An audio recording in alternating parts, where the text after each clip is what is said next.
Înțelepciunea populară ne spune că nu poți fi și cu varza unsă și cu slănina în pod, adică uneori sunt necesare și anumite compromisuri.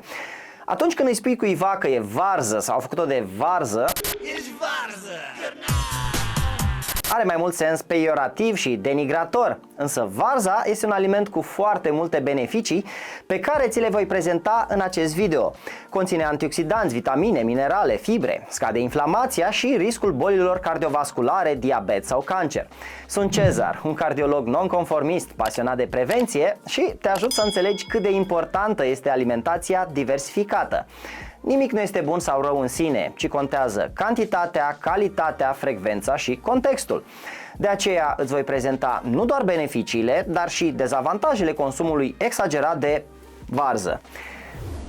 Varza este una dintre cele mai vechi legume, cultivată de peste 3000 de ani, fiind foarte versatilă. Face parte din familia cruciferelor, alături de brocoli, conopidă, varză de Bruxelles, kale și folosită cu moderație, este excelentă pentru un stil de viață sănătos, atât gătită cât și crudă sau murată, având mulți nutrienți și puține calorii. Se spune că Marele Zid chinezesc a fost construit și cu ajutorul verzei murate, fiind o sursă excelentă de vitamina C, în cantitate mult mai mare decât varza crudă. A ajutat și exploratorii în lungile lor călătorii pe mare, deoarece lămâile sau portocalele se stricau, însă varza murată rezista mult mai mult timp în butoaie. Datorită conținutului ridicat de vitamina C, varza murată este și un remediu excelent antimahmureală. De asemenea, este bună și pentru reechilibrarea microbiomului, datorită probioticelor, adică bacteriilor sănătoase, și a prebioticelor, fibrele cu care se hrănesc aceste bacterii.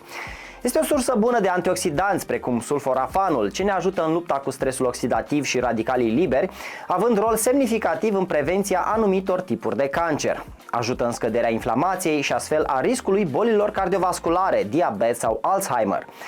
Varza roșie este bogată în beta-caroten și luteină, contribuind la sănătatea ochilor și a inimii. Deoarece conține fibre, reglează glicemia, te simți mai sătul și consumi mai puține calorii.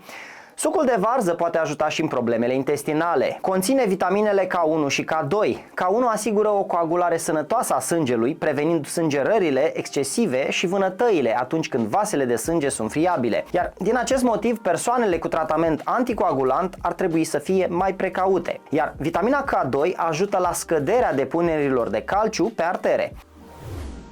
Dacă te-am convins că varza poate ocupa un loc de cinste în bucătăria ta, am pus mai jos în descriere câteva linkuri cu rețete delicioase care să te inspire, pentru că mai nou sunt pasionat și de bucătărie.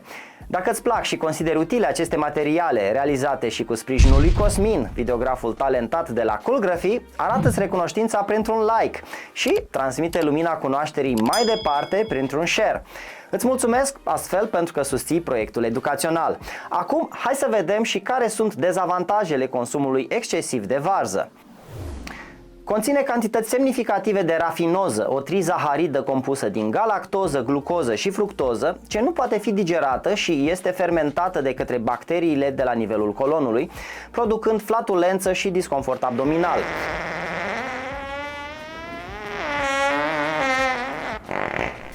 Dar dacă este consumată mai des, această situație se poate ameliora pe termen lung și mamele care alăptează ar trebui să evite excesul pentru a nu provoca colici bebelușului. De asemenea, nici consumul excesiv de fibre nu este benefic dacă rezultă un tranzit intestinal prea accelerat, deoarece scade absorbția nutrienților, cauzând carențe. Deficiența de iod împreună cu un consum exagerat de varză poate afecta producția hormonilor tiroidieni, cauzând hipotiroidism.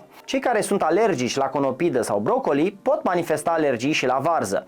În acest caz, încercați să consumați aceste alimente sub formă de murături, deoarece procesul de fermentare digeră parțial proteinele ce cauzează alergii.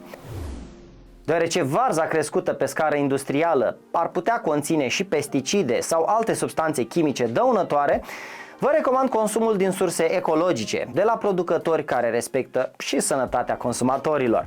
În orice caz, nimic nu poate fi prea rău dacă este consumat cu moderație și cumpătare. Acest lucru este valabil și în cazul altor alimente despre care ni se spune să le evităm în totalitate. Însă se pierd din vedere beneficiile pe care acestea ni le aduc. În principiu, dacă mâncăm câte puțin din toate, diversificat, este mult mai bine decât să evităm total anumite grupe, caz în care ar putea apărea foarte multe carențe. Sunt Cezar, un cardiolog nonconformist și te ajut să-ți iei sănătatea în propriile mâini. Îți mulțumesc pentru atenție și ne revedem în următorul video.